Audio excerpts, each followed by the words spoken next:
I feel that after 4 games, being 2-2 with the Pirates, and McNally and Jim Palmer, the 2 pitchers that have beaten them, coming up in order, that if we can contain Clemente, who's just been outstanding throughout the series, there might not be a ball game Sunday.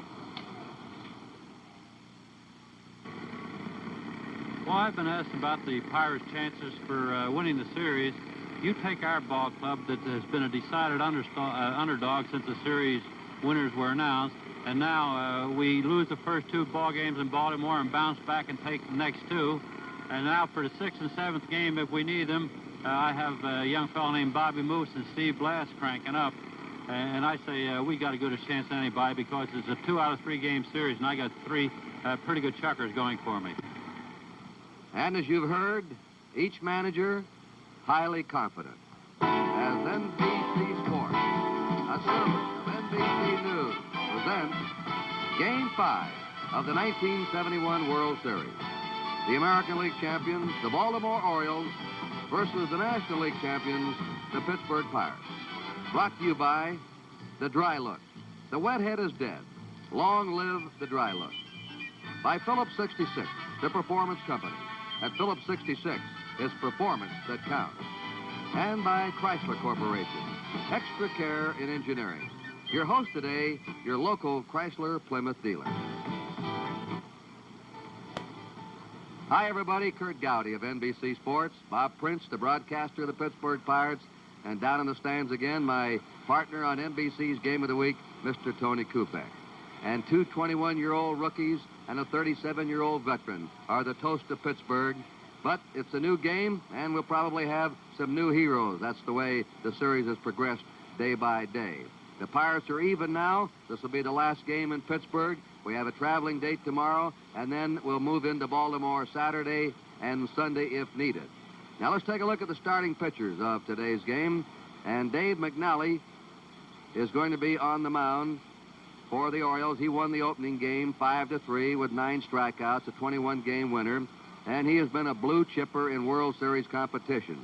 He has an earned run average under 2 in all the World Series he's pitched in.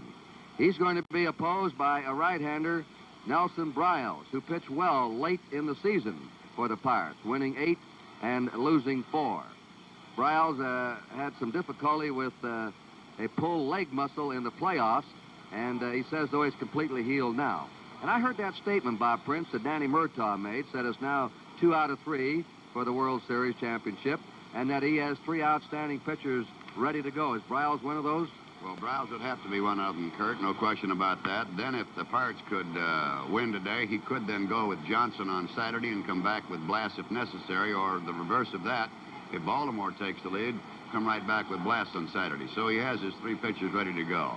You know, there's one thing about Danny Murtaugh. He makes remarkable moves, and for no apparent reason, he'll switch off on certain players, and he doesn't worry at all about the second guess. And one good thing about him, if a player for him has a bad performance, such as Johnson had in the championship series, he came right back with him and got the clincher. And then the other day in Game 2 in Baltimore, he brought in young Bruce Keeson, 21 years of age. He walked the bases full, then threw another base on balls up there, walked in a run, and he was out of the ball game. And then came right back with him last night. Picked up a magnificent 6 in the 3rd innings of pitching out of Keeson, allowing 1 hit, issuing no outs. And now, let's go down on the field to Tony Kubek. Thank you. With me on the field, the guy they're saying is having an awful World Series as far as everything I've read and heard, Willie Starnes. And Willie, I checked the first 4-game box scores. You've been on base 9 times with walks and hits in the first 4 games. Is that a bad series? Well, not as far as I'm concerned, Tony. The fact that I'm here in a World Series, something I've always dreamed of as long as I can recall. And now that I'm relaxed at the plate, I didn't do a thing in the playoffs, but we won, and that was the main thing. And now we're here, and we're doing some of the things that we feel that our club is capable of doing. And personally, like you say, I've been on base, and I would like to produce in some of the key situations, but hitting is either you do or you don't. And our team is, when someone doesn't do it, someone picks us up. And I just look forward to an exciting series, and hopefully I can perform a little more better. Willie, you were talking to me yesterday about some of the encouragement some of the fans around the country with letters and cards and everything else. This is true, and I've been getting a lot of well-wishing from various people from around the country, and I'd like to take this time to thank everyone for their concern I'm not going to give up on myself. I never will. And I'd like to thank the people for their concern in pulling for me, because it just indicates that there's a lot of fine people in the world. Willie Stargell, thanks so much. Good luck. Thank you, Tony. Back upstairs. We have a beautiful day again in Pittsburgh. The temperature is 67 degrees right now. It'll be going to 70. Just a slight breeze. We have some clouds overhead. The sun will be in and out. Ladies and gentlemen. And now, ladies and gentlemen, let's meet the starting lineups of the Orioles and the Pirates. 1971 World Series. Here are the official lineups, and let's give them a fine Pittsburgh welcome. First, the American League champion, Baltimore Orioles. Here's the manager of the Orioles, number 4, Earl Weaver. Batting first and playing left field, number 9, Don Buford. Batting second and playing center field, number 6, Paul Blair. Batting third and playing first base, number 26, Boog Powell.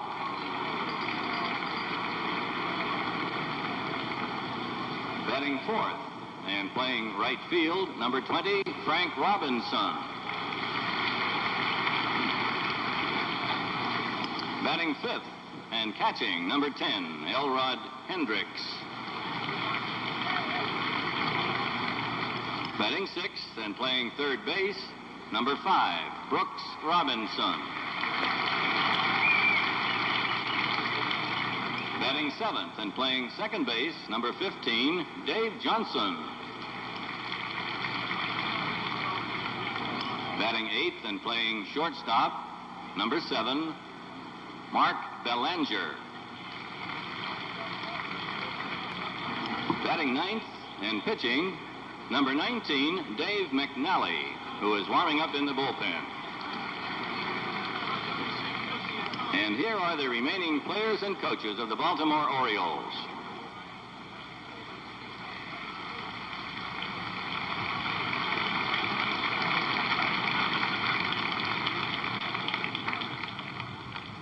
Now for the National League champion Pittsburgh Pirates. Here is the manager of the Pirates, number 40, Danny Murtaugh.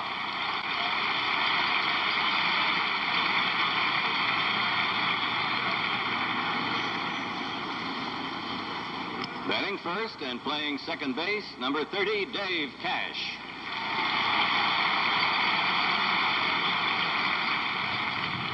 Batting second and playing center field, number 15, Gene Clines. Batting third and playing right field, number 21, Roberto Clemente.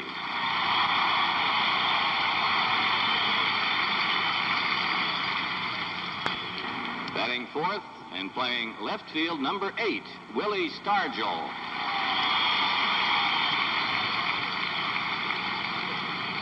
Batting fifth and playing first base, number 7, Bob Robertson.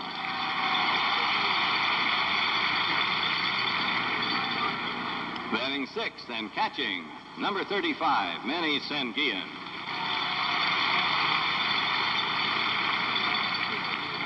Batting seventh and playing third base, number 11, Jose Pagan.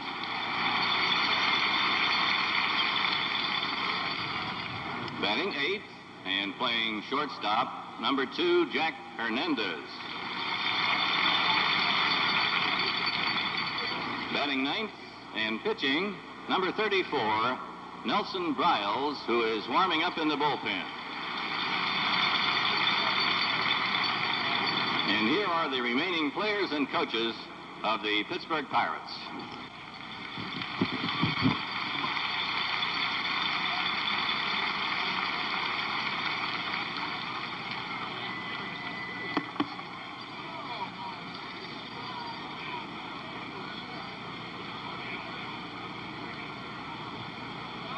Ladies and gentlemen, please rise for our national anthem, which will be sung by Jill Corey.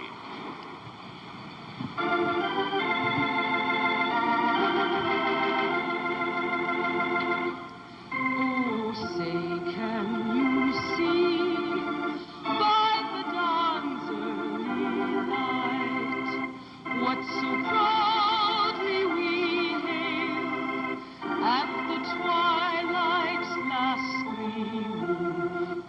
broad stripes and bright stars through the perilous fight. O'er the ramparts we watched were so gallantly streaming, and the rockets regular, the bombs bursting in air, gave proof through the night that our flag was still there. Oh, say does that star-spangled banner yet wave o'er the land of the free and the home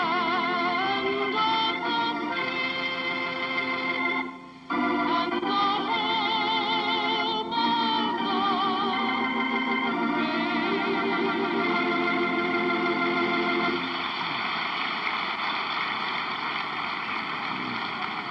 the Jill Corey Hope, the widow of the late Don Hope, who played with the Pirates here in the 1960 World Series.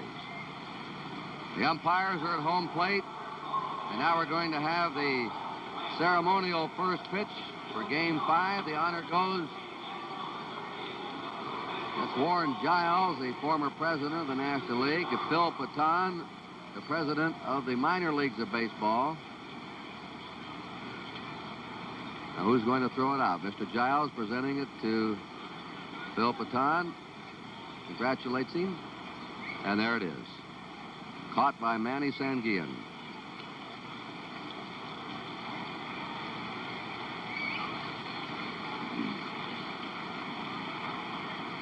This fifth game of the 1971 World Series being brought to you from Pittsburgh as the Baltimore Orioles meet the Pittsburgh Pirates.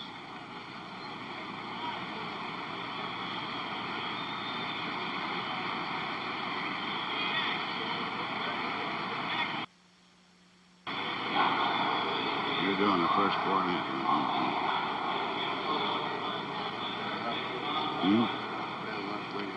All right.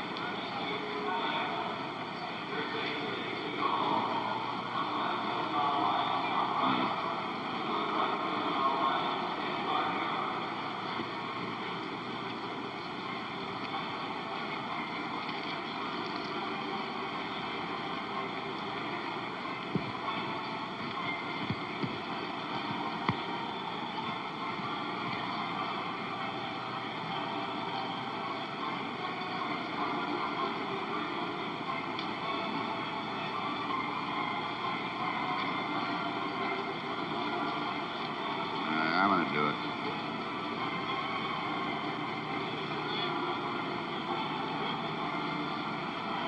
We pause briefly for station identification. This is the NBC Television Network.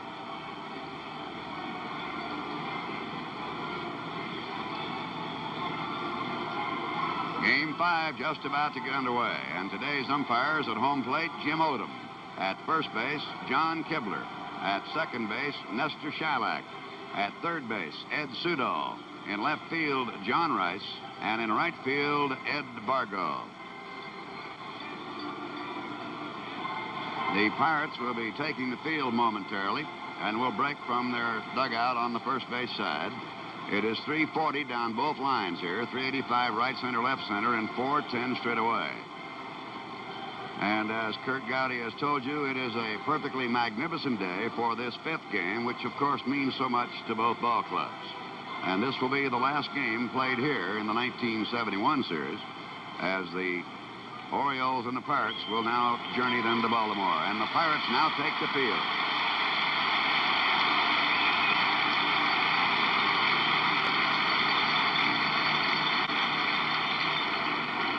Now defensively for Pittsburgh, in left field, Wilbur Stargell. Manager Murtaugh has gone to Gene Klein's in center with McNally pitching. In right field, Roberto Clemente. They switch at third, back to Jose Pagan. Jackie Hernandez will play short. Dave Cash at second base. Bobby Robertson at first base. Behind the plate, Manny Sanguillen. And on the mound, Nelson Browse on the year had a record of 8-4. So game 5 is set to go here. And the crowd still continuing to file in as Don Buford will be set to step in. And as you watch Nelson Browse here in slow motion on his warm-ups, basically comes over the top, has a palm ball, slider and a curve, and occasionally will throw the sinker. Here to carry on in the broadcast, the voice of NBC Sports, Kurt Gowdy. Thank you, Bob Prince. Don Buford, Paul Blair, Boog Powell are going to be the first 3 batters up. Buford in the series has 2 hits in 13 times.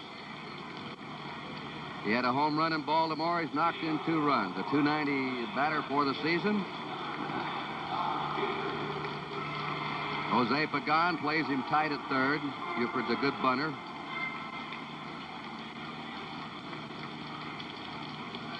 And the outfield straight away. Hernandez, the Pirates shortstop, has been shading all these left-handed hitters over toward second and has been playing Hendricks and Powell in back of the bag.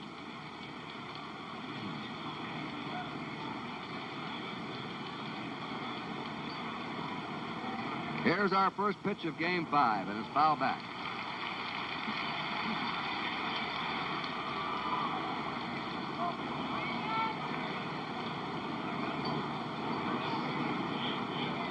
Nelson Browse, 28 years old, lives in St. Louis, born in Doris, California.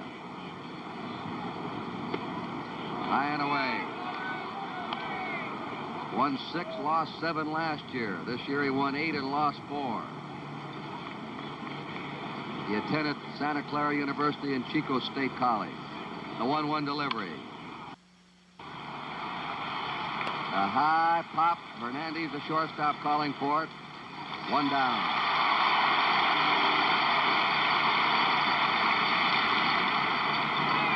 Paul Blair has had 3 hits and 5 times up. Blair hit .262 on the year. 10 homers, 44 runs batted in.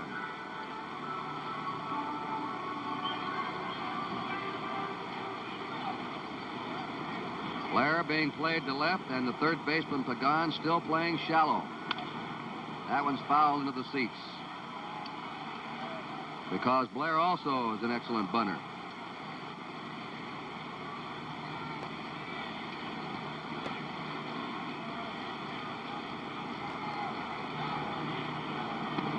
Went after a curve. No balls, 2 strikes to Paul Blair. Browse had a good finish this season. Struck him out on the curve.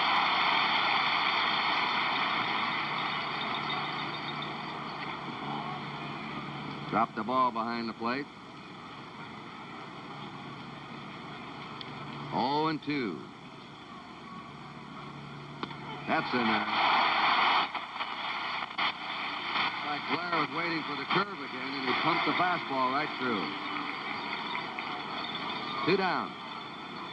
Boog Powell has had only 1 hit in 15 times. 256. Seasonal hitter with 22 homers, 92 runs batted in. Bryle started 5 times in September, won 3 and lost 1.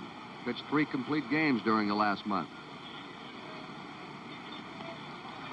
A ball to Powell with 2 away, nobody on, and the shift on against the big left-hander. 3 infielders on the right side, the outfield deep and swung around toward right. No score, top of the first inning. Hits it to the box. And there's an easy 1-2-3 inning for Nelson Browse. So in the middle of the first, the score, Baltimore nothing, and the Pirates coming to bat.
And here's the way the Orioles line up defensively. Buford's in left. Blair's in center. Frank Robinson in right. Brooks Robinson at third. Mark Belanger at short. Second baseman will be Dave Johnson. Luke Powell at first. The catcher is Ellie Hendricks and Dave McNally, the starting pitcher today for the Orioles.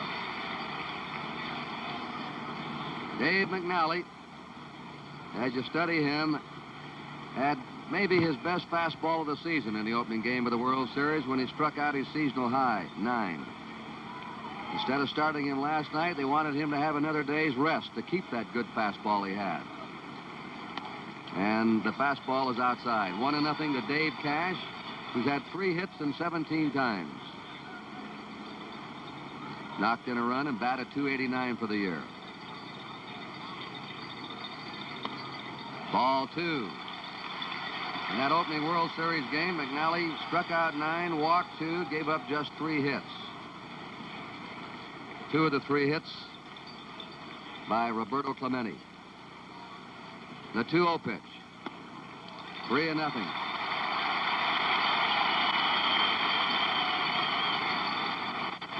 This is the 7th World Series start for McNally. He's won 3 World Series games, lost 1, with a World Series pitching average of 1.99. The strike. He won the 4th and final game of the '66 series, 1-0.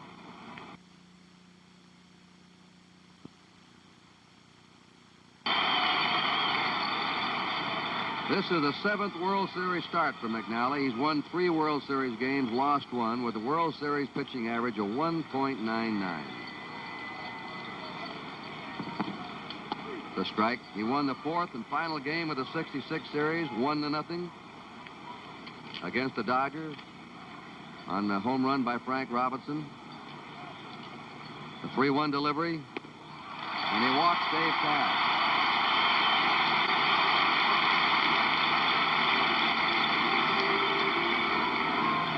McNally lost the 2nd game of the '69 series to the Mets 2-1. He pitched a complete game, was beaten by Koosman. And he won the 3rd game of the World Series last year. A complete game victory, 9-3. One stretch of the first game against the Pirates, McNally retired 19 in a row. So he walks the first batter here today. There it is, hit to the box. McNally goes to Belanger for 1. Belanger on, safe at first. Gene Klein's the fastest runner in the Pirate Ball Club. Beat the throw to first. You'll see a little bit of an off-balance throw here as McNally had to come up with it, and there you saw the toss to the third base side of second, and that just took away the opportunity to get Mr. Klein's. Right now, here has been the outstanding player of the series, Roberto Clemente. Clemente has 8 hits and 17 times up for an average of .471. The only player who's hit safely in every game of the series. And he's hit safely now in every World Series game he's played in the 1960 series and the 1971 series. Most of his hits have been to right field, but he slapped a couple through the box. There goes the runner. The hit and run is on and is fouled off. He hit one and beat it out to the shortstop last night.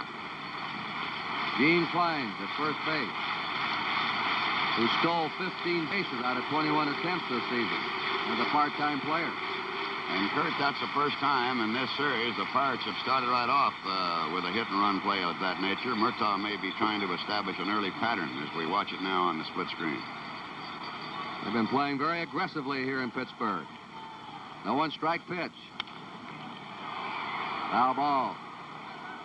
0-2.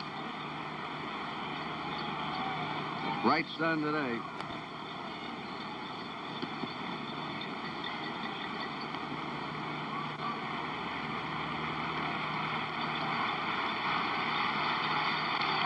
No score, last of the first inning. Gene Klein's at first, 1 out.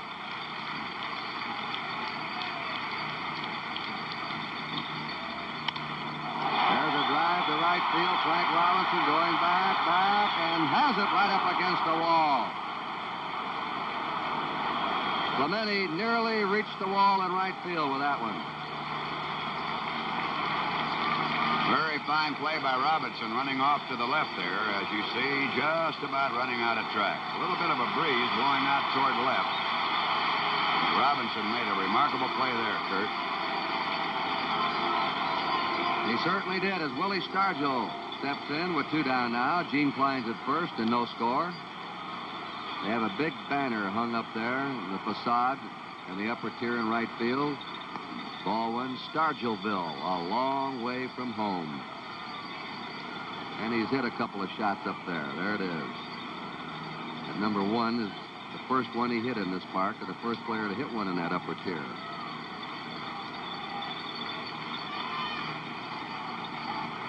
Nally's throw. Gene Klein's with Boog Powell holding against him. Stargell has 3 hits in 12 times.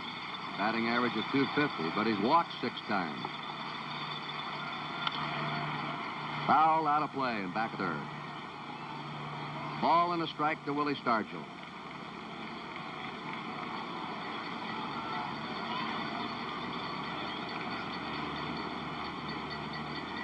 Dave McNally. A lot of folks in Montana interested in this World Series game today. Dave was born in Billings. There goes the runner. It's a swing and a miss. Hendricks' throw is not in time, and the Pirates are running on the Baltimore catcher. You'll see this time, McNally really comes with a good pitch that Stargell misses, and a little bit of a problem there as Hendricks had to take that ball down low. And Klein's with great speed. Watch him dig now, and running straight in there in a quick look to see which way the throw's coming, and he determines he can go straight in. 1 ball, 2 strikes to Willie Stargell. Gene Klein's at second. 2 down. Just outside with a fastball. The Pirates now have stolen 3 bases in the series. The Orioles do not have a steal. Klein's at second. This will be a 2-2 pitch coming up to Willie Stargell.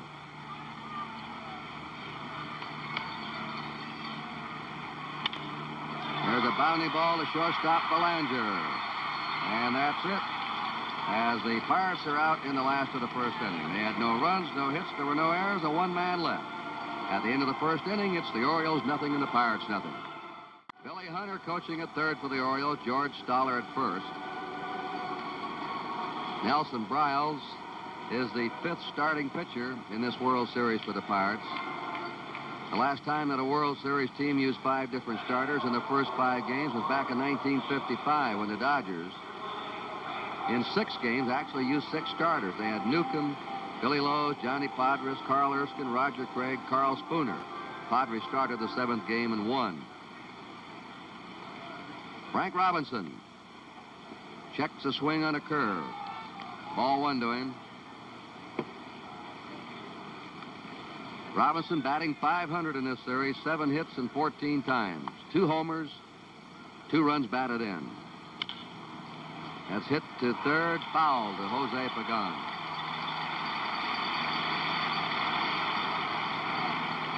Frank Robinson actually is the leading percentage hitter in the series.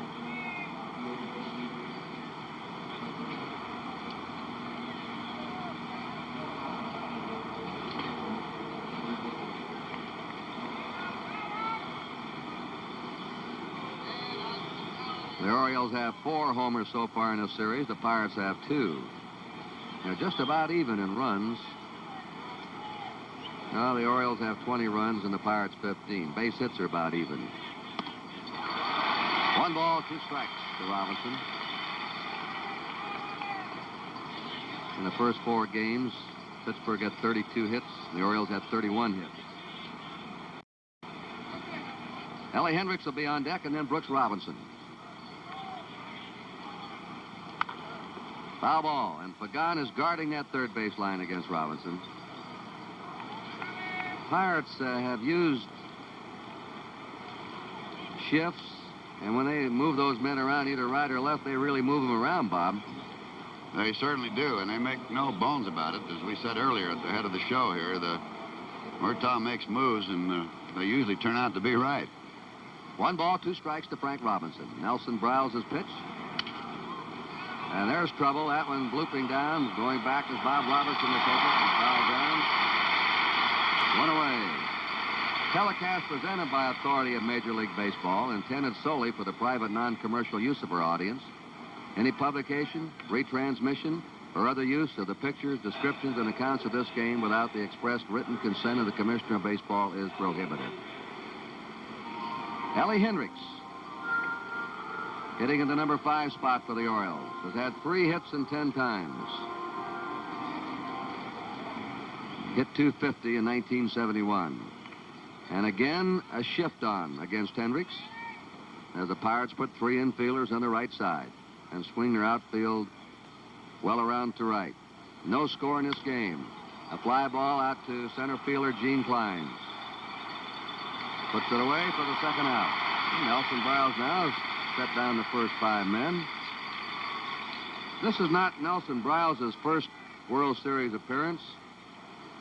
He pitched in 4 games and had 3 starts for the Cardinals in the 1967-68 series. 67 when the Cardinals played the Red Sox, and 68 when they went against the Tigers. Brooks Robinson, low and away to him. Brooks has 5 hits in 13 times for an average of .385. Has knocked in 4 runs. He and Retman are the leaders in RBIs in the Oriole team. Fouled away. A ball and a strike to Brooks Robinson. There are 2 down. Nobody on. Top of the second and no score.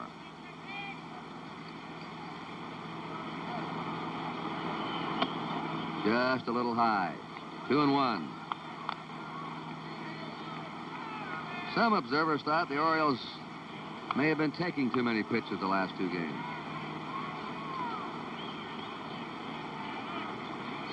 The 2-1 pitch. Robinson lines it into center. A solid base hit.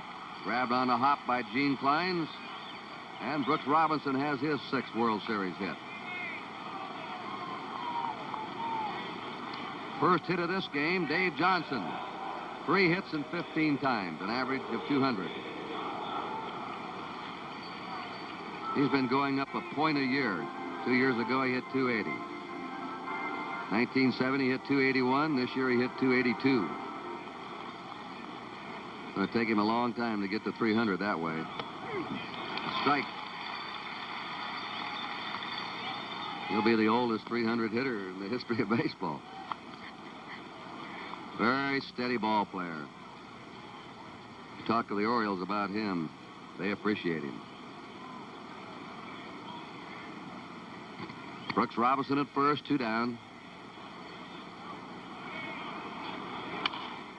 Lofts a high fly in the left center.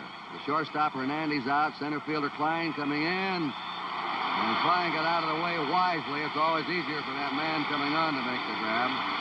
No runs for the Orioles. 1 hit, there were no errors, and 1 left. We've gone an inning and a half with the score. Baltimore nothing and Pittsburgh nothing.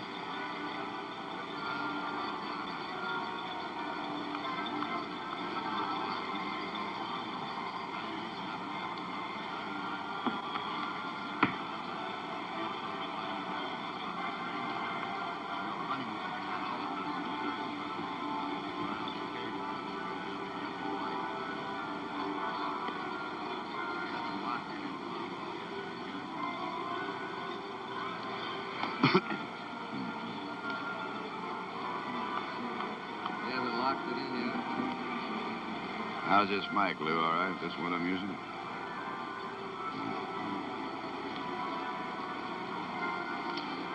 Coaches.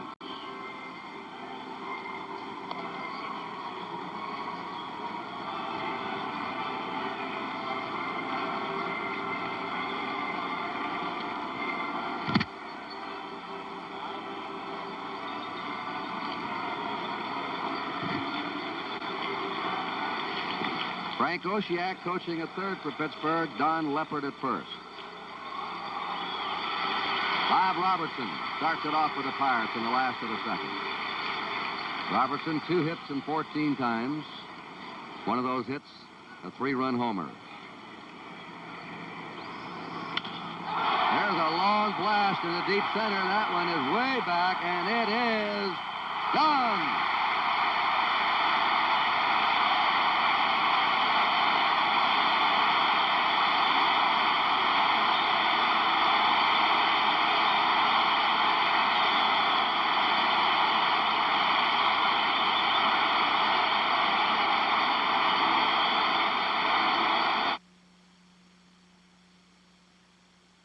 In a moment, and he'll get the sweet end of the bat right on it. Striding forward with those very powerful legs and brings it right in there, and he just gets right on the money with this one. Drives it almost dead center field. And Blair, who does play a very shallow center field to begin with, just had a little longer run to go back and watch it drop in there as Danny Murtaugh, very casually, and I guess Kurt enjoys a 1-0 lead. Yes, and a banner or something is dropped off now in left center, and time is called while they pick it up. Bob Robertson, a native of the state of Maryland, was a shot putter in high school and threw the shot over 50 feet. Strong boy who now has hit 6 home runs in postseason play. He had 4 homers in the playoffs, 3 in 1 game against the Giants, and he's now had 2 World Series home runs. So the Pirates lead 1-0, last of the second. Manny Sanguillen, 5 hits and 17 times, hitting .294 in this series. A ball to Sanguillen.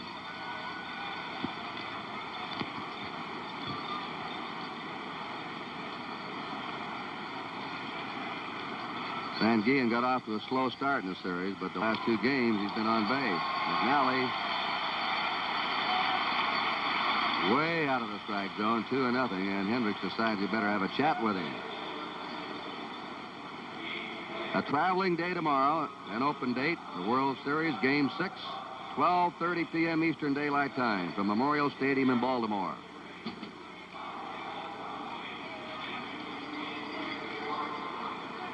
Jim Palmer will go for sure for the Orioles. There's a base hit by Sanguillen in the center.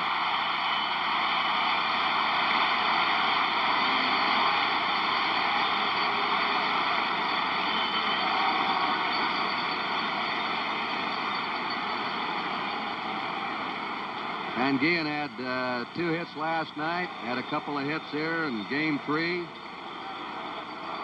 He's starting to warm up with that bat. Jose Pagan has had 2 hits and 8 times in this series. Sanguillen on first. McNally keeping him close. Nobody out, and the Pirates ahead 1-0.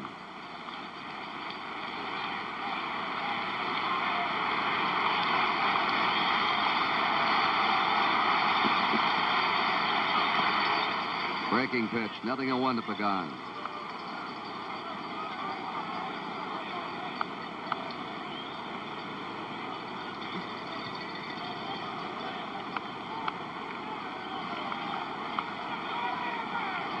Pitch out. Sanguillen stole the base last night. Hendricks thought the Pirates might have a play on. Jose Pagan is 36 years old, born, lives in Puerto Rico. His 17th professional baseball season. A pop. Foul territory. And right between Dave Johnson and Boog Powell, who, as you saw, both lost their caps.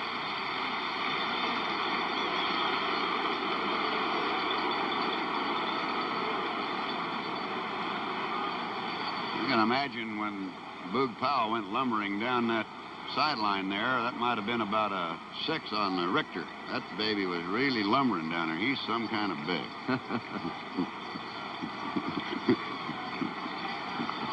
Good, those big guys are always gentle. Thank goodness. 1 ball, 2 strikes. 2-2. Speaking of big guys, the Pittsburgh Steelers were out here today, and you know they worked out yesterday on the afternoon of a World Series game. They put adhesive tape on this artificial turf for yard lines and then tore the tape off and left the field for the World Series. That's something to have a football team work out in the afternoon and then a World Series game to be played that night. 2-2 to Jose Pagan. Foul ball over in the Oriole dugout.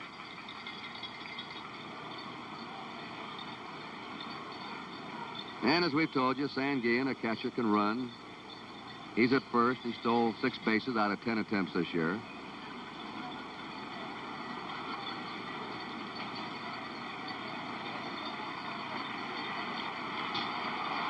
Two and two to Pagan. 3-2. Mr. Rickey always had a very good phrase to describe a runner like Sanguillen. Rather adventuresome, sometimes too much so on the base paths. He was last night. All right, let's see if they start him now. 3-2 count. There he goes. And it's strike 3, Hendricks throw. And he's safe. Sanguillen has stolen second. And the Pirates have stolen 4 bases the last 2 games. All right, watch Sanguillen now as he digs.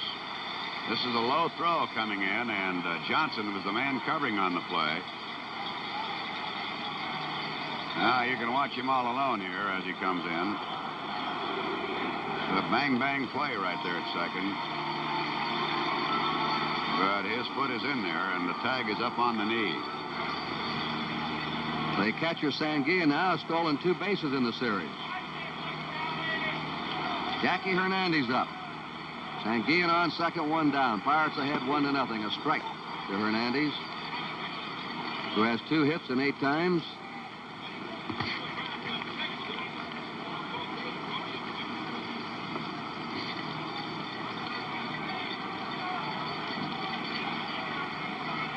Riles, the pitcher, scheduled up behind him. Hernandez hitting number 8. Curve is over. Strike 2. 0-2.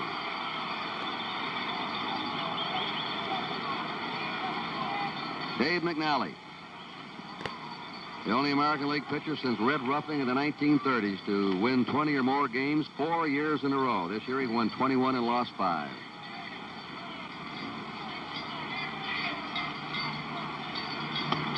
Struck him out on a bad pitch. 2 down. And Briles, the Pirate pitcher, coming up.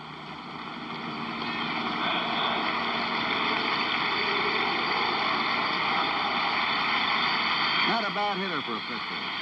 Lifetime National League batting average of 144. Hit a couple of career home runs, both at Philadelphia. Sanguillen's at second, 2 down. Pittsburgh leading 1-0 last of the second. Curved him for a strike.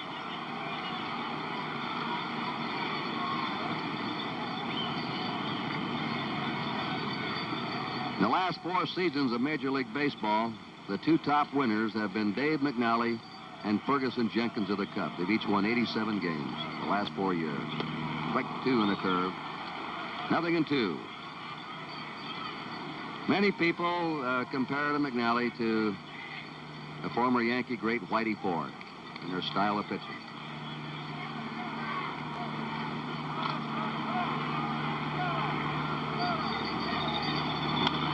Foul ball. 0-2 to Nelson Briles. Sanguillen, number 35, with his back to you at second base. There are 2 outs.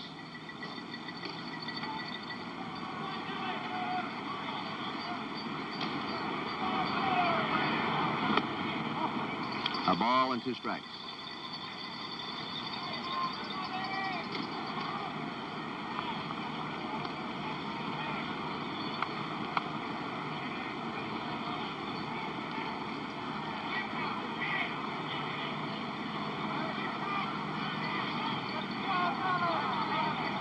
One ball, 2 strike pitch.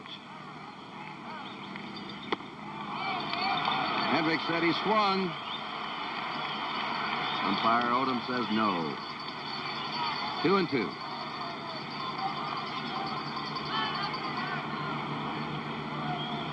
The on-deck batter, Dave Cash, leadoff man in the Pirate batting order.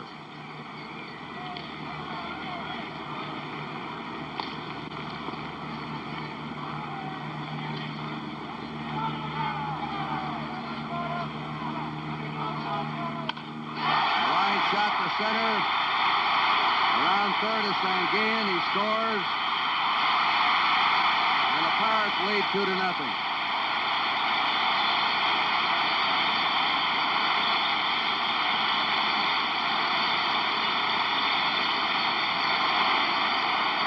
The end of the bat, a little bit of a dunker, and even though Blair was playing shallow, no chance at all, and Sanguin, as you see, sliding to make certain he gets in there to make it 2-0 Pittsburgh. Pirates scored all their runs last night after 2 out, and here are 2 outs today in Briles' single after Robertson led off with a home run in this inning. And McNally had Briles 2 strikes and then lost him. So Briles was on first, 2 away, and Dave cashed the batter. He walked his first time. A curve for a strike. Well, the Pirates now have had 3 hits, as many as they got in the entire first game against Dave McNally over at Baltimore.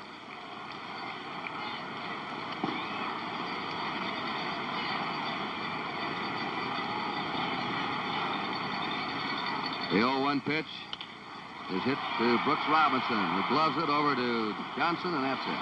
Force out on Briles. But the Pirate fans give him a hand. 2 runs, 3 hits, no errors, 1 left. At the end of 2 innings in Pittsburgh, the Pirates 2, the Orioles nothing.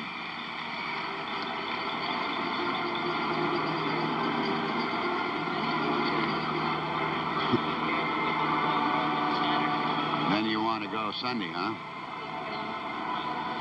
I think just for a walk-on part. I understand it. The rest of it goes to the Garagiola Today show. Back over there on Saturday where you can really go on the radio. Well, you don't care what, just throwaways on radio, huh?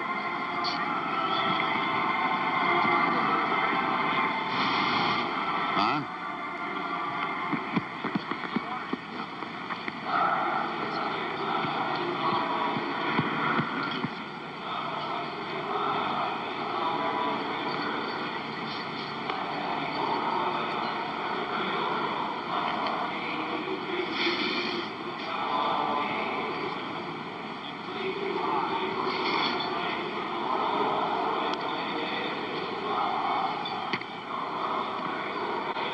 Sunday, we'll either have Game 7 of the World Series, followed by NFL football, Cleveland at Cincinnati or San Diego at Denver. Or if the World Series is over on Saturday, there'll be an NFL football doubleheader. The early games will be Baltimore against the Giants in New York, Buffalo against the Jets in New York, New England playing at Miami. And then, if it's an all-football doubleheader, the second game will be Cleveland at Cincinnati or San Diego at Denver. Either way, a big sports doubleheader on NBC Sunday afternoon. And remember, Game 6 of the World Series, Saturday. Mark Belanger, as the French call him up in the western part of Massachusetts. 3 hits and 14 times in this series with an average of .214. Nelson Briles bends it in for a strike. So far, Briles has looked very good for the Pirates.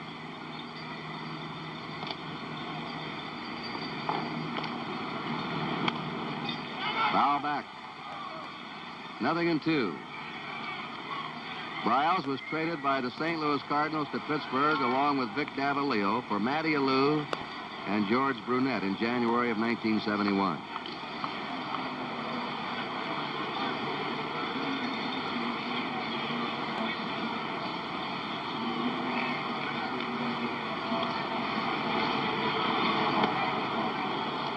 A ball and 2 strikes to Mark Belanger. The on-deck batter is the Oriole pitcher, Dave McNally. There's a fly ball in the right field. Clemente drawing a beat on it, puts it away. 1 out for the Orioles in the top of the 3rd. Dave McNally has hit 2 World Series homers. Shares the World Series record for home runs by a pitcher with Bob Gibson. Last year, he became the first pitcher who ever hit a Grand Slam homer.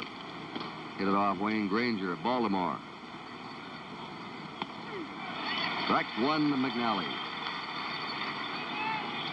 Pirates ahead, 2-0. We're in the third.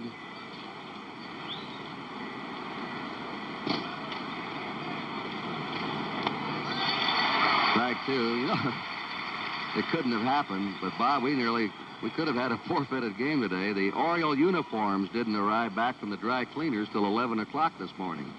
They're all sitting in the clubhouse waiting for their uniforms to be returned. 1 ball, 2 strikes. Well, they have similar uniforms outside of Boog Powell. They could have borrowed perhaps the Pittsburgh Pirate traveling gray and used those had it been necessary. 1 out, nobody on. The 1-2 pitch to Dave McNally. He pops it up. The second baseman of the Pirates, Dave Cash, handles it for out number 2.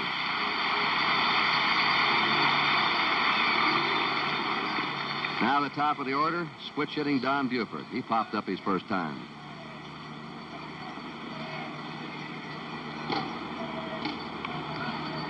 Two runs, 3 hits for the Pirates. No runs, 1 hit for the Orioles.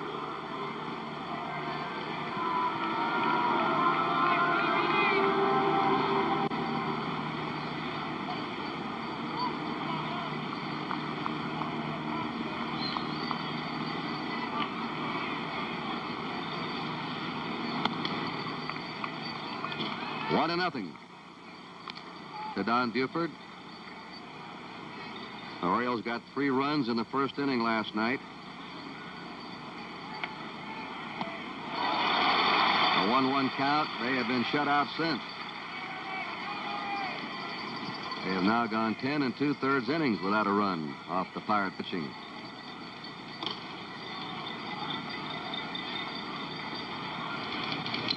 Bluffed the bunt. He brought Pagan charging in from third.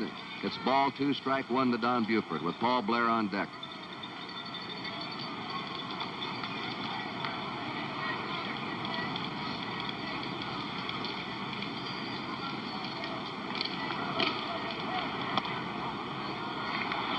Riles goes 3-1 on him.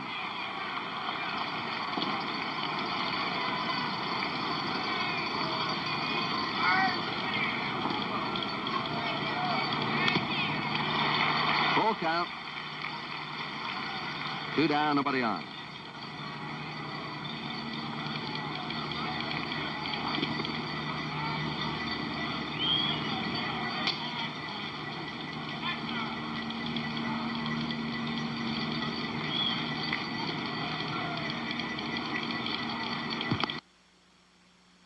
Three-two pitch. Pagan picks it up, throws him out, and another 1-2-3 inning for Nelson Bryant. At the end of 2.5 innings in Pittsburgh, our score is the Pirates 2 and the Orioles nothing.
Gene Clines, Roberto Clemente, and Willie Stargell facing Dave McNally in the last of the third. Attempting to bunt and a foul ball. Clines bounced into a force play his first time. To join us late, the Pirates scored their 2 runs in the second. A home run by Bob Robertson over the center field wall. Nelson Bryles singled in Manny Sanguillen, who had singled and stolen second. Ball 1, strike 1. The Orioles have not had a man to second yet.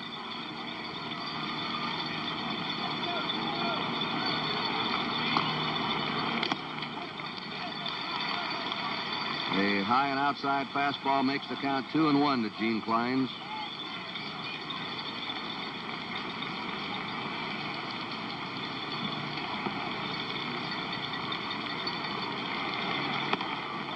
And McNally missing again with that fastball. 3-1.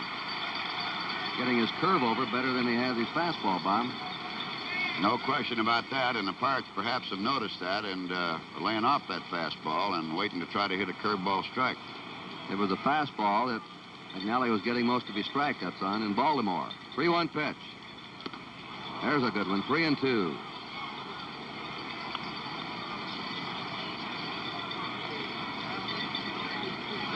McNally on the disabled list in the middle of the season. Walked Gene Kleins. George Carlin, Sugar Ray Robinson, Pat Boone, and special guest Herbie, the Good Time Ice Cream Man, are Flip's guests on the Flip Wilson Show tonight, right here on NBC. Earl Weaver, who wore a... Well, you can't wear a path in that artificial turf, I guess, but he was out there plenty of times last night to the mound.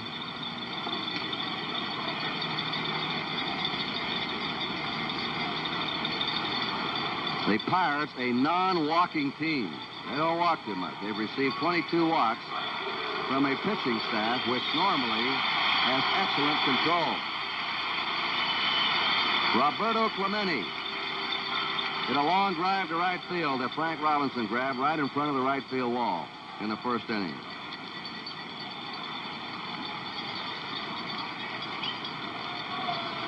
In our tease that we opened today's show with, you heard the Oriole manager Earl Weaver said, we've got to contain Clemente if we're going to win the series. We're not doing that. He made no bones about it.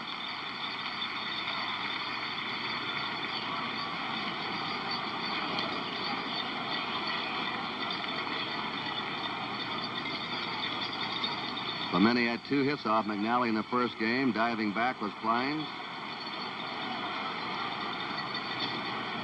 Clemente had a hit in game 3. He had 2 hits in game 2 and 3 hits last night, and there's a strike to him. Tell you one thing, Kurt. Clemente has great bat control off the right side of that diamond, and we can be alert as we see some action in the Baltimore bullpen. That's Dave Leonard. Be alert to some running here and hitting. 1-1. When they pitched Clemente inside, they have really moved the ball way inside on him.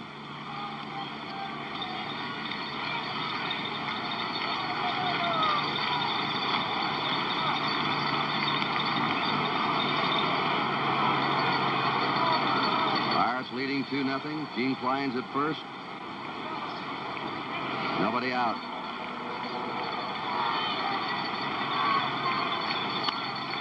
Foul back.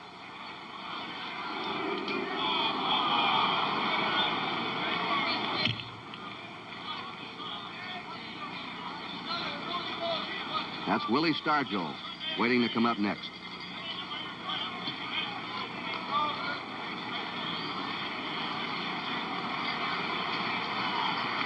One-two pitch. There goes the runner. Pounding ball to short. Belanger will have to hurry. It's there in time. And then he puts the heat on that defense. The Pirates, Kurt, have always been a firm believer since the days of Dick Groat of hitting and running on a 1-ball, 2-strike count. And Clemente, of course, there getting some piece of the ball and no play, as you saw, anywhere but at first. Gene Kleins now at second, 1 away. Willie Stargell grounded to short his first time.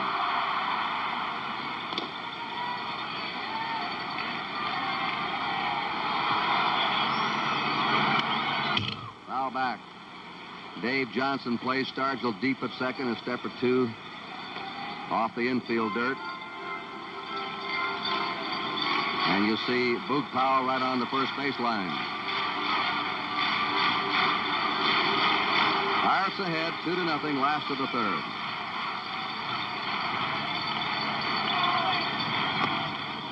1 ball, 1 strike. The Pirates left 41 men in the first 4 games. If this had been a 4-game series, that would have been an all-time record. 37 was the previous record for men left on base in 4 games. McNally's 1-1 pitch. A high fly ball out to Buford and left. He has room. Kleins is tagging at second and is not coming. The throw comes into Belanger. 2 down. Gene Kleins at second. Bob Robertson getting a hand. He hammered a home run in the 2nd inning. You know, Kurt, earlier you showed where Stargell hit one up on the facade in right field. They have a similar mark for the 4th time a ball been hit out of there in left field where Bobby Robertson hit one. He's the only man to do that on the left field side. There it is. Boy, that's a real shot, isn't it? As we drop back with our camera, you can see just how high that is out there.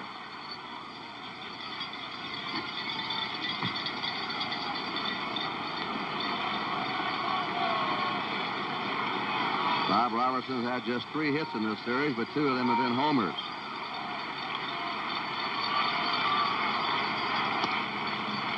One to nothing to Robertson. Kleins at second, 2 down.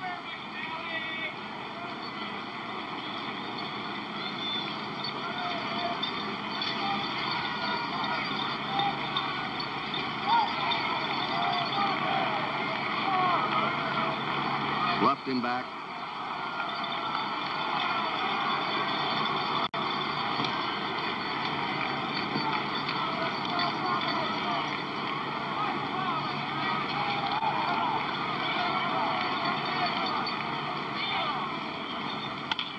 Hit down to Brooks Robinson. Makes the throw. And an unusual sight. Brooks Robinson bobbling a ball hit right at him. And he couldn't find a handle to recover. They're safe at first and third, and Robinson is charged with an error. The Orioles now have made 9 errors in this series.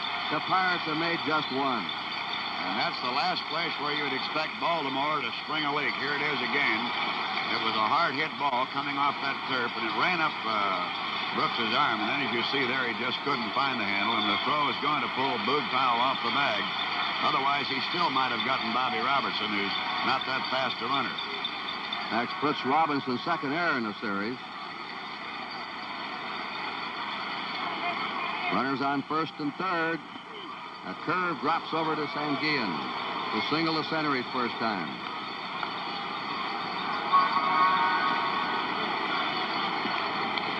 Well, the Pirates have another threat without benefit of a hit here in the last of the 3rd. Kleins at 3rd, Robertson at 1st. Long smash, that is foul. Ooh.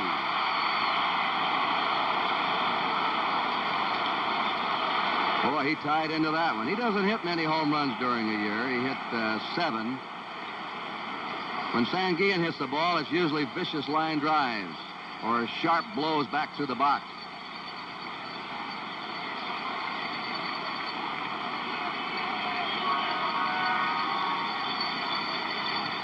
Two strikes for Manny Sanguillen. 2 down, runners on first and third.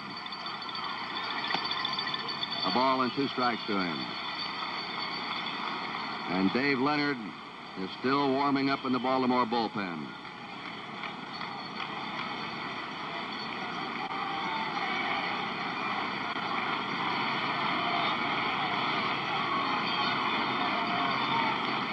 Gets away. Coming in to score is Kleins. Down to second is Robertson. A breaking pitch in the dirt that bounced almost up on top of the screen behind the plate. And the Pirates lead 3-0.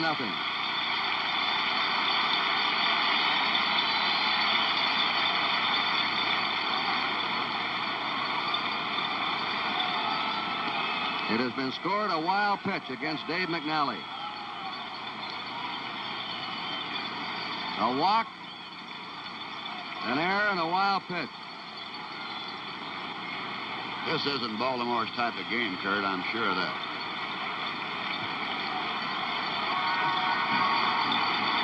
Combined to give the Pirates another run. Robertson at second. The 2-2 pitch, strike three. Sanguillen is caught looking. In the last of the third, 1 run for Pittsburgh. No hits. 1 Baltimore error, a costly one. 1 man left. At the end of 3, Pittsburgh 3, Baltimore nothing.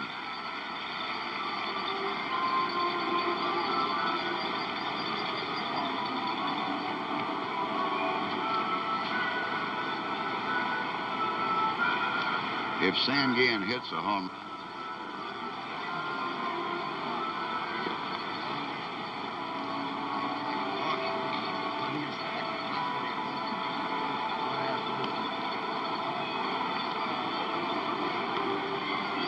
Lou, how's it going?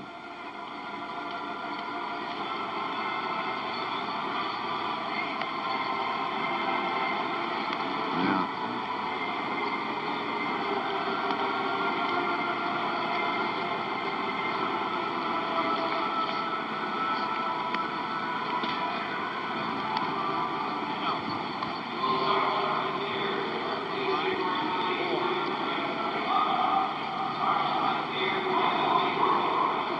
Want to quit school? Read the want ads first, Prince and I are. You'll find that most employers look for high school graduates and get them, because 7 out of 10 people hunting for jobs have finished high school. If you're in school, you better stay there. If you've quit, see your state employment service or youth opportunity center. To get a good job, get a good education. 4th inning. Paul Blair, Boog Powell, Frank Robinson. 3 runs, 3 hits, no errors for the Pirates, no runs, 1 hit, 1 error for Baltimore. Blair struck out his first time, and he hits a high, lazy fly in the right field. There's Clemente, and there's 1 down.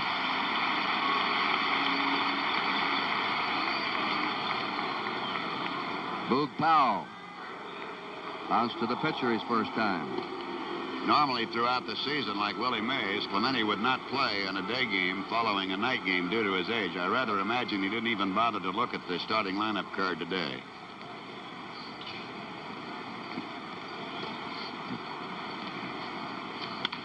Line drive, cut by the second baseman, Dave Cash. And the Pirates now are doing everything right, and the Orioles everything wrong. Here's a fine timed leap by Dave Cash. He could have gone up prematurely on that one, but just timed it beautifully, as you see right there.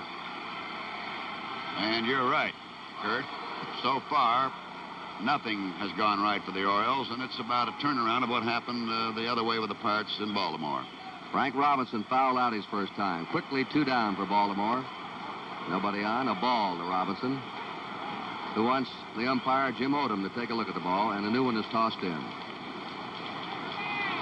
Frank Robinson, the only man to be voted the most valuable player in the National League, and then the most valuable player in the American League. Some achievement.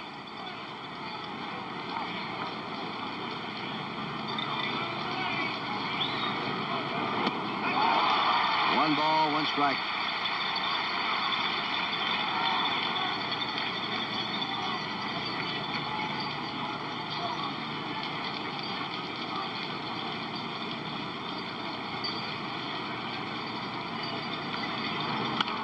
Fouls it back. 1-2 to Frank Robinson. 2 away, nobody on. 3-0 Pittsburgh in the top of the 4th.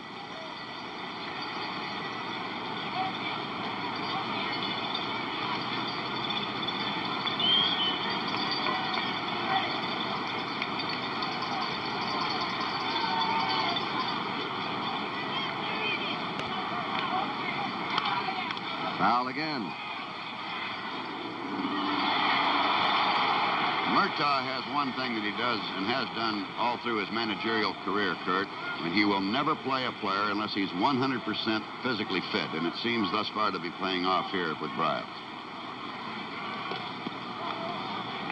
Robinson held up. The count 2-2. You saw Ellie Hendricks on deck.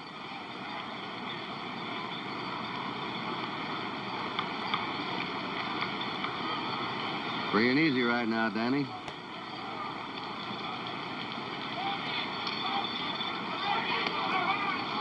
3-2. Both these managers respected the other and the other's ball club. Earl Weaver said, we're going to have a tough time of it in Pittsburgh. That's Earl. Said they're a difficult club to beat at home. Struck him out and he fell down. He does that for no reason. He can't explain it himself. Sometimes he just collapses after a pitch. 3 up, 3 down. At the end of 3.5 innings, Pittsburgh 3 and Baltimore nothing.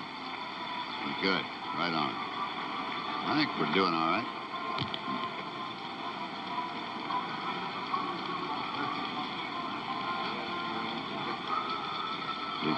Fine, buddy.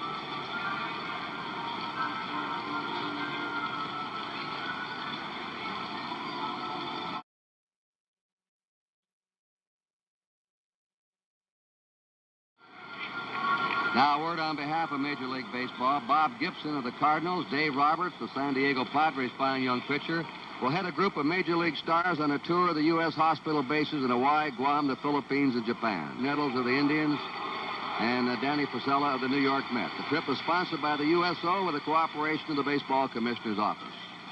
Jose Pagan struck out his first time. Dave McNally's pitch. Curve is wide. 1-0. Henderson scheduled up behind Pagan, and then Nelson Briles, the bottom third of the Pirate batting order. Line drive to left. Buford plays it on a hop. Fires in. 4th hit for Pittsburgh.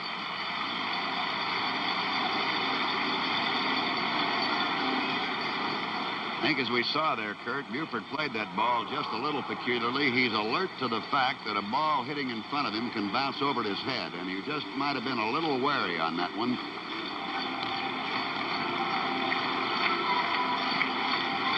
Jackie Hernandez struck out his first time.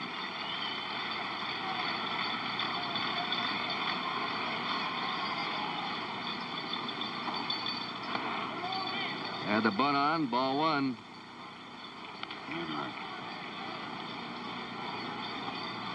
Dave Leonard warming up again. He was up 4 or 5 times last night. Second time he's been loosening up today. Runner going with a hit and run on its foul back, and we're going to pause briefly for station identification. This is the NBC Television Network.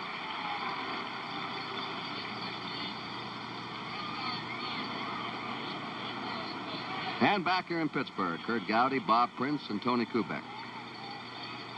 With the score, Pittsburgh 3, Baltimore nothing, last of the 4th inning. Jose Pagan at first, nobody out. 1-1 pitch to Hernandez. It's over. 1 ball, 2 strikes.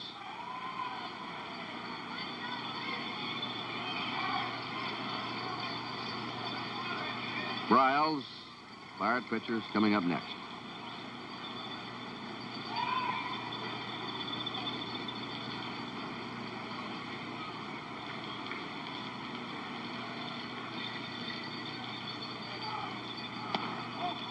Two and 2 count.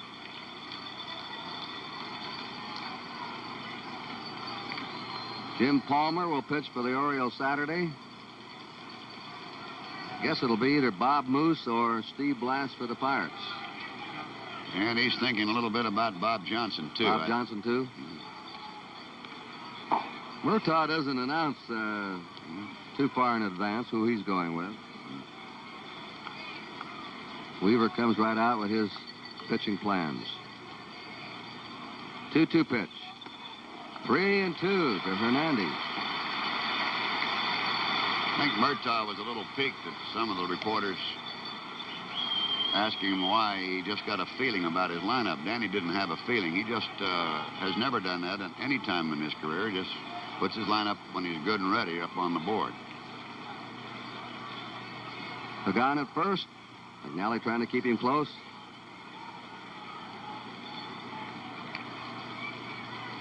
Be about $18,000 per man for the winning team in this World Series, around $14,000 for the losers.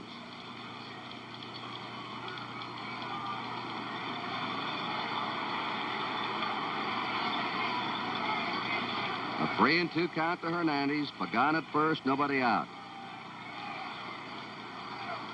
There goes Pagan, and there's a base hit into center. Pagan rounding second. Here's the throw from Paul Blair. Right on the button. He's out at third. Pagan running on a pitch is thrown out, and a perfect throw by Paul Blair to Brooks Robinson. I think we'll see if it's on our picture here as the ball goes between his legs. Pagan slows up going into second, and that loss of momentum there was just no contest. Look what I got waiting for you. Now watch Pagan as he comes around second. He slowed up a little teeny bit. Then he just started to look like he was running out of gas, and that's not the slow motion. He just ran out of petrol. That's all there was with that. Now Pagan still gets a hand from the partisan Pirate fans as he goes into their dugout. Hernandez is on first. 2 solid hits off Dave McNally here for the Pirates in the last of the 4th. Briles single to drive in a run in the second. And he bunts. It's a fair ball. The throw goes to Dave Johnson, the second baseman, covering it first from the catcher, Ellie Hendricks. A sacrifice for Briles.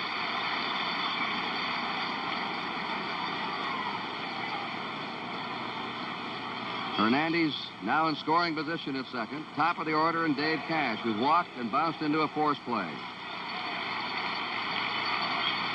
Pittsburgh ahead 3-0. If you just joined us, 2 runs for the Pirates in the second. They picked up another run in the third. Baltimore's not had a man to second base so far. Murtaugh's done a lot of switching here in this inning, Kurt. He had Pagan on a bunt play try there with Hernandez up. Then he was running and hitting, and now he switches back and goes for the bunt again.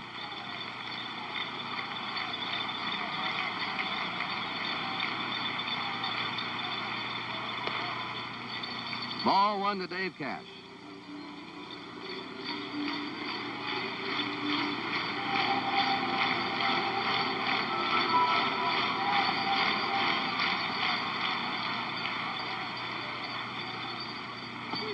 Curve is over. I'd have to say that Hernandez has been one of the surprises of this series. Well, he certainly has, and certainly a surprise throughout the season. He was just, many people thought, a throw-in on the trade that brought him in from Kansas City, and with Allie injured, he stepped in and did a remarkable job throughout the entire season.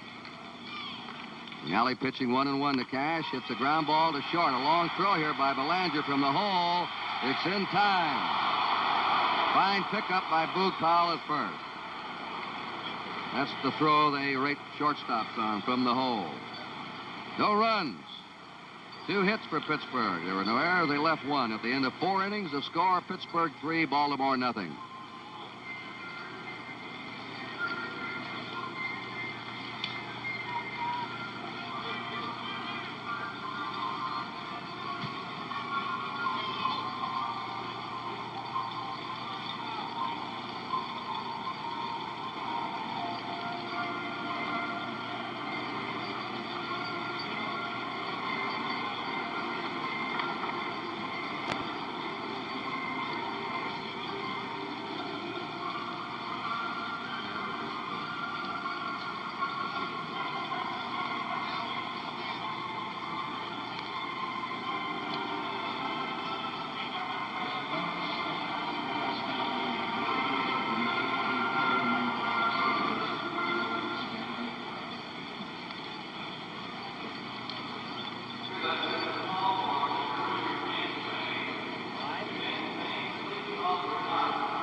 You know, we're showing you the coaches here at first and third throughout the series. I think we should mention the other coaches that perhaps you haven't seen on camera. George Bamberger, of course, is in the hospital over in Baltimore recovering from a heart attack. He's been the pitching coach of the Orioles. And the other Oriole coach is Jim Fry for Pittsburgh. Now and then you've seen Bill Verdon seated alongside Murtaugh in the Pirate dugout. Dan Osborne is the pitching coach of the Pirates, and Dave Ricketts is the other Pirate coach. Ellie Hendricks in the 5th inning for the Orioles, followed by Brooks Robinson and Dave Johnson.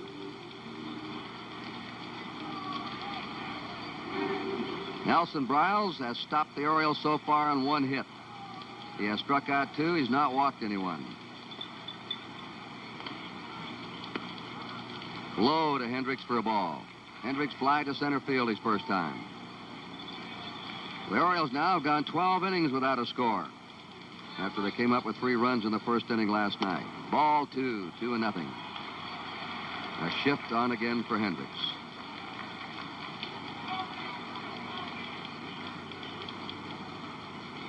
He purposely went to left field day before yesterday and got himself a single through the shortstop hole.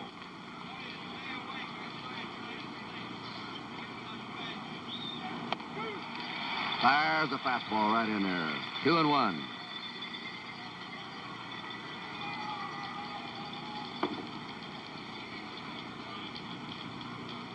Briles spent only 1 year in the minors back in '64. Fouled away.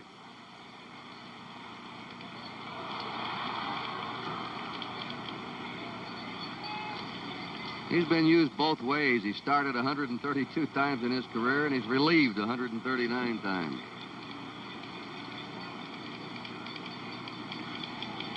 Two and two to Hendricks. Nobody on, nobody out.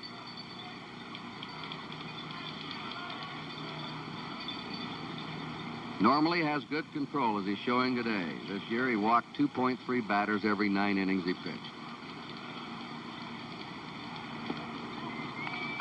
Now he goes 3-2 to Hendricks.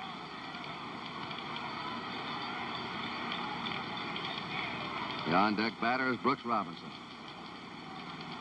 3-0 Pittsburgh.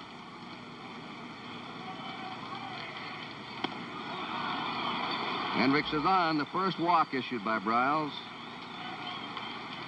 And the man that has the only hit off Briles is Brooks Robinson, who's standing in. He's single to center in the second inning.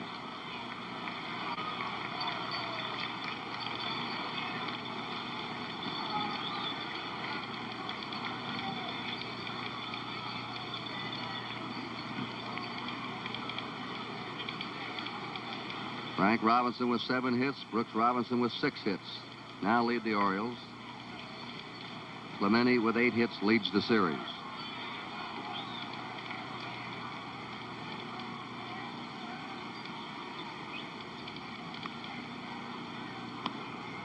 Ball 1.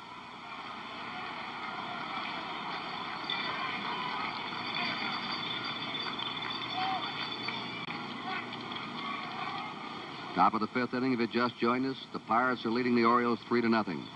Baltimore has a runner on first. Hendricks, nobody out. A strike. 1-1.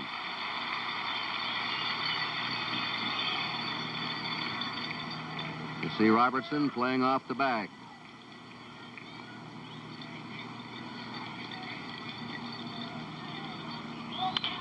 There's a ground ball to Hernandez. Force there. Cash on. Double play.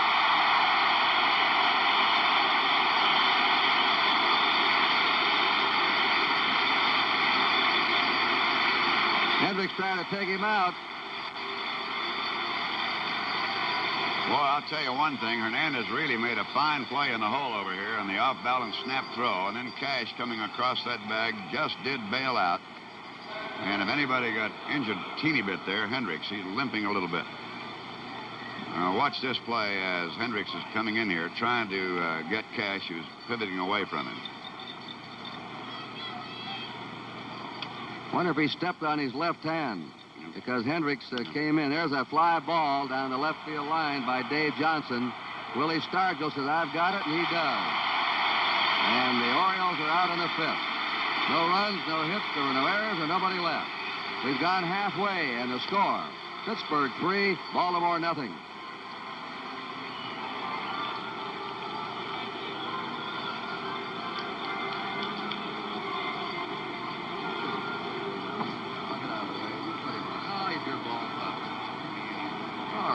Baltimore reason.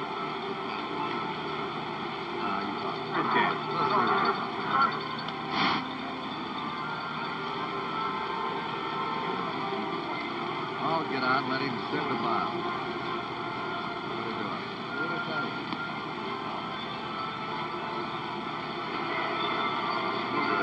All right, but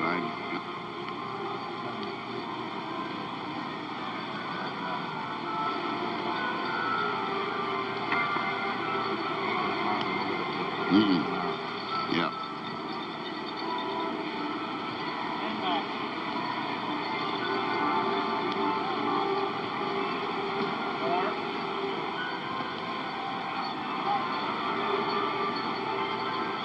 coming to the Pirate half the fifth inning with Gene Clines, Roberto Clemente, and Willie Stargell. The Pirates picked up 2 runs in the second. Robertson had a homer. Sanguillen single, stole second, scored on Briles' single. In the third, Clines walked. Went to second on a ground ball. An error by Brooks Robinson at third on Bob Robertson, put runners in first and third, and then Clines scored on a wild pitch. Dave McNally against Nelson Briles. Ellie Hendricks appears to be all right now. He's coming in back of the plate. He was flexing his left hand when he came in after that collision at second base. And now for the play-by-play, the voice of the Pittsburgh Pirates, Bob Prince. Thank you very much, Kurt Gowdy, and hello again, everybody. Gene Clines reached base safely both times in the first inning on a force play, walked in the third. Ball 1, scored in that third inning, and came in on a wild pitch. Straight away in the outfield, basically. McNally that time going to his fastball. The Orioles really have not thrown too much in the way of surprises defensively to the Pirates. 1 ball, 1 strike.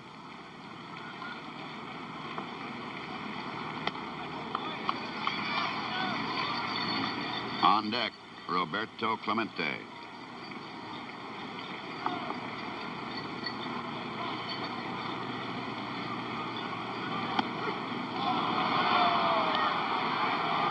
Clines apparently doesn't agree with that one too much. 2 balls, 2 strikes.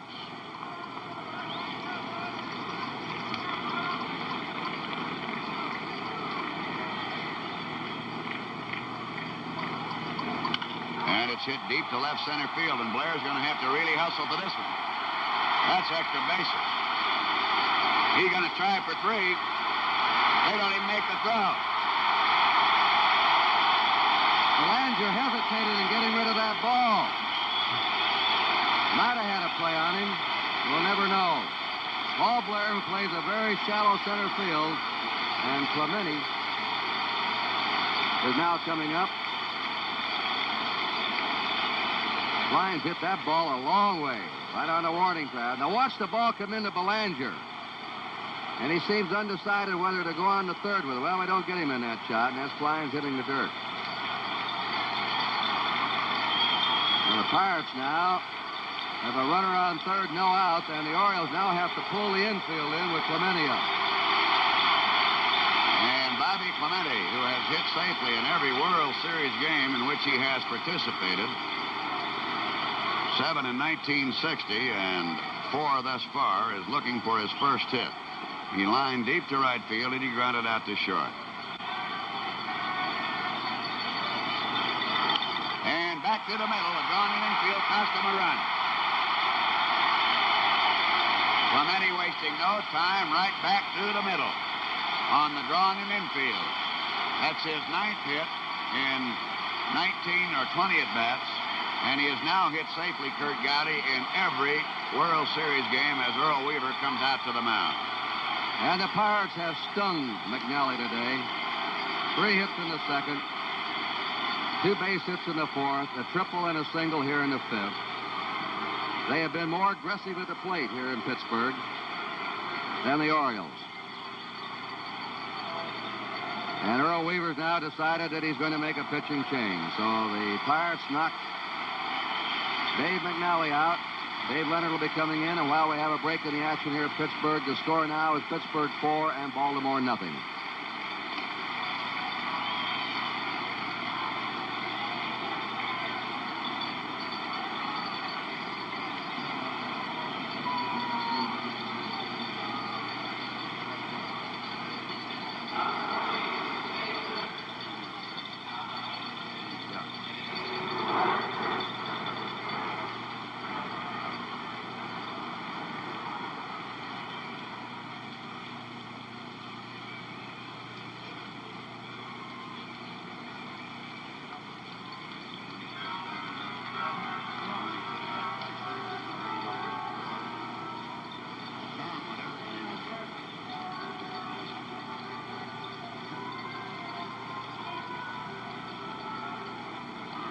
Okay.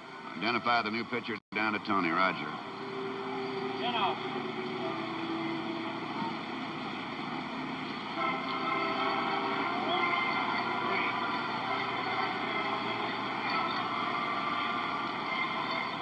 Leonard is now on the mound. He's 29 years of age. We'll tell you more about him in a moment. Right now, let's go down to Tony Kubek. Kurt Gowdy, in one of our earlier telecasts of World Series play, mentioned scouting reports, and of course they're very confidential. We have not seen them, but I've got to believe that the scouting report on Dave McNally was he's a good breaking ball pitcher, does not have an exceptional fastball. In the first ball game when he struck out 9, he displayed a great fastball. He knew today that he would have to come in with a good curveball. He struggled with it, just couldn't get it over, and we saw what happened. On the other hand, and Bob Prince, you can fill us in more on this, Nelson Briles, and I believe the Orioles scouting report on Briles said about the same thing the Pirates said about McNally. Good breaking ball pitcher, probably not a fastball pitcher. But he is overpowering the Baltimore Orioles hitters with a great fastball. Has he thrown that way all year long for you guys, Bob Prince? No, Tony, he has not thrown that way all year long, and basically he's been trying to rely on his breaking stuff and that palm ball. Today, as you point out, he's gone with his good stuff. Now, Dave Leonard will face Willie Stargell. Leonard was 2-3 in 1971 season here with Baltimore, an ERA at 2.83. Spent most of his 19th season in an international league with Rochester. Back in the nest is Roberto Clemente. Bobby now in with 9 base hits in the series. And the Pirates leading 4-0. McNally had in 4 innings, nobody out here in the 5th, has surrendered 3 earned runs, 1 unearned run, is responsible for Clemente aboard. 7 hits, 3 strikeouts, and 2 walks.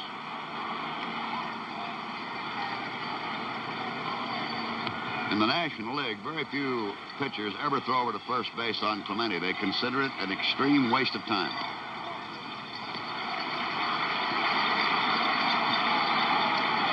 I honestly, in all the years I've watched him, never seen him picked off first base.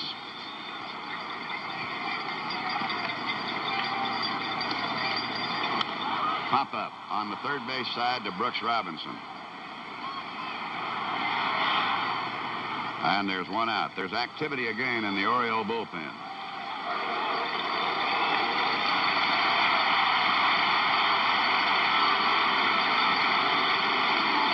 Here's Bobby Robertson, who hit a home run in the 2nd inning.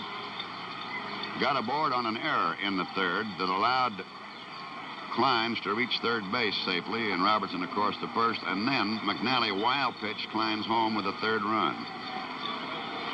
Tom Dukes is up. Robertson. There again is the toss.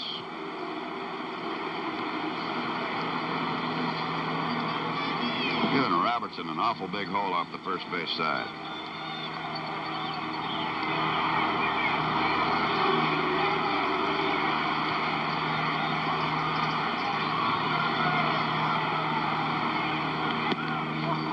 Right over the top, ball 1. Now on your split screen, that is Roberto Clemente and Boog Powell there. Robertson at the plate. 1 ball, no strikes. The Pirates leading 4-0. 2 balls and no strikes. You know, Kurt, a couple of years ago, Robertson was an easy strikeout victim, but he really went to work at learning how to lay off bad pitches. It happens to a lot of young hitters when they come to the big league. They're behind and they gradually catch up, learn how to look for their pitch. High pop foul, and let's see if it's still in playing territory. It's drifting over near the railing, and we'll be in the seats.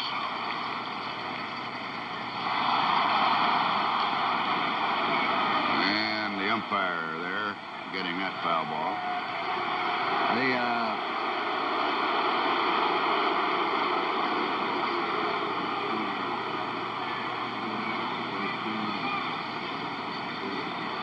So ball 2, strike 1 count to Bob Robertson. Clemente, the runner at first, a run in and 1 out. Pittsburgh 4 and Baltimore 0. 3-1.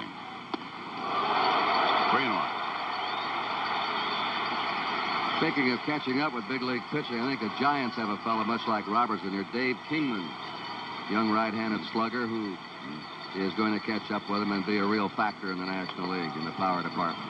Oh, there can be no denying that. And he came right out of a appendectomy operation. About 11 days later, he was hitting grand slam home runs. 3 balls and a strike. 3-2.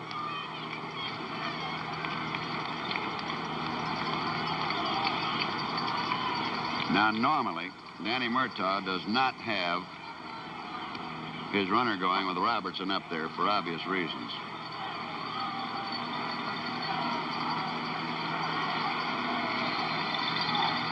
Leonard thinks maybe he might be. It's about the 5th time he's gone fishing over that way.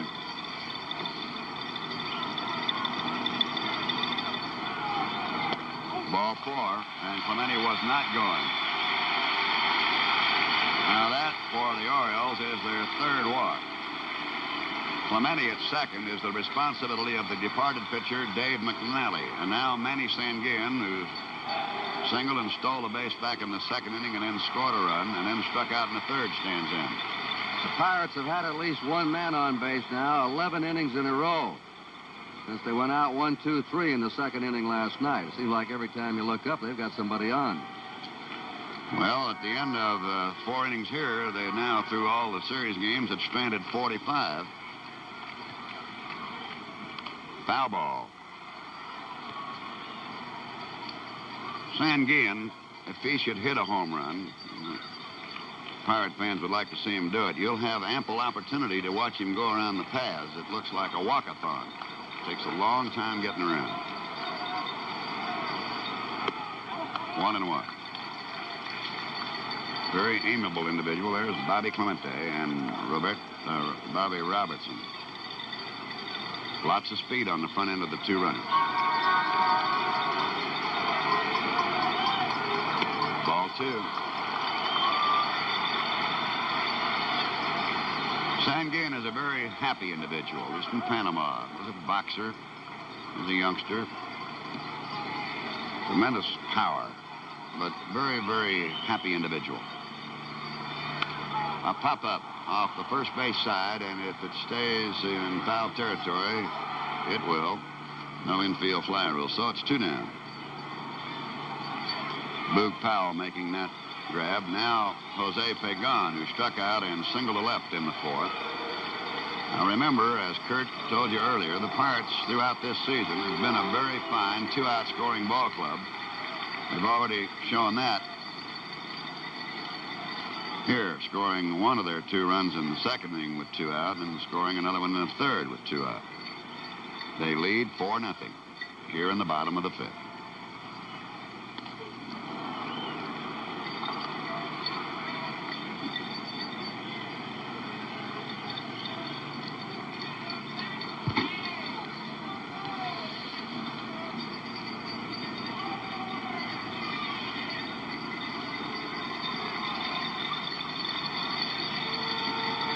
No balls, 1 strike.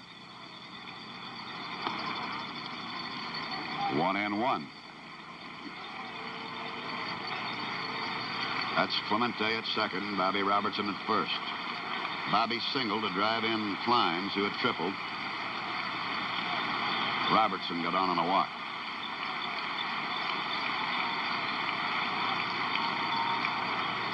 The Orioles have really given Pagan a lot of acreage out in center field.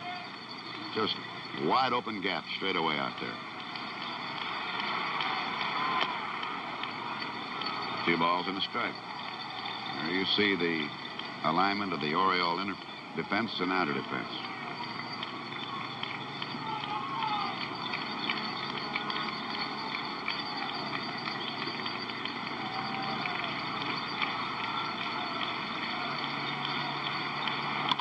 That's popped into shallow center, back Belanger and up Paul Blair.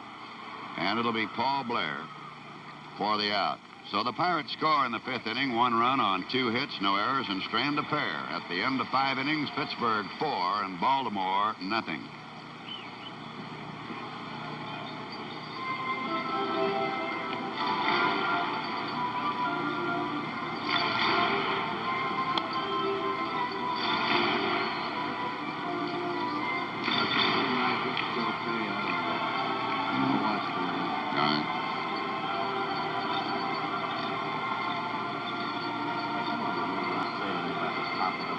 Never.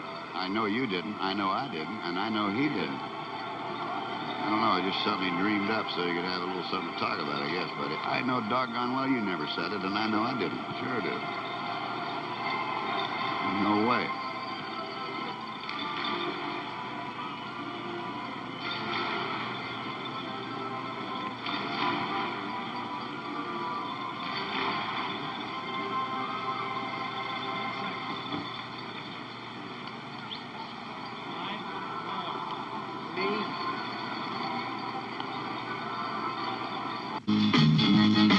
It's the day after the night before, and Nellie Briles becomes the newest inspiration of Danny Murtaugh's rocking chair genius.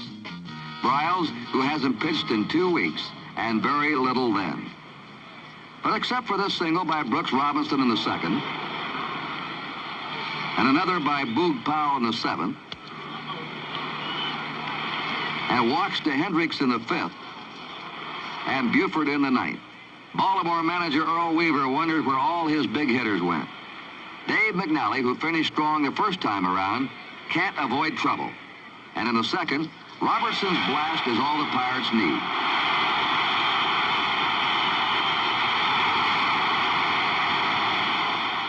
His second home run, his sixth in postseason play. Before the inning ends, Pittsburgh makes it 2-0.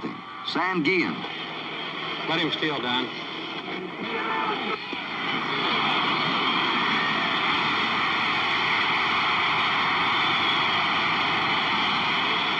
Let him hit. Let him hit. And with 2 out, Briles helps himself, bringing home the fastest catcher around. Davey, every time you're high, you're letting your body get way out there. You know, maybe you got to concentrate on shortening your stride. So hang your body up, hold it just a second, and then come down. Okay? You got no pain, have you? No. Okay, come on now. Fastball looks good if you start getting it down. So in the third, McNally keeps it down to Bob Robertson. And even if Brooks Robinson shows he's only human. Kleins, on with a walk, gets to third on the error.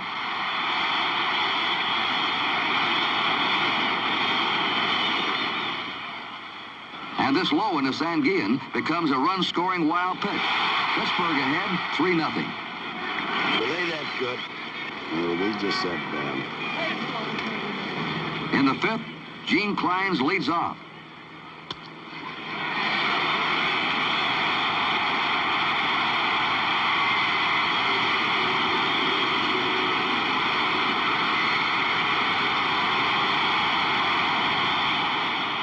Now Clementi's turn, and he keeps the scoring and his own streak going, punching a curve under McNally's glove in the center. 4-0 Pittsburgh. With Briles in complete command, even pitching on his face, the Orioles go quietly, and the complete turnaround seems to unbalance their poise. And in no time is this more in evidence than when Jose Pagan pops up. And look who goes down.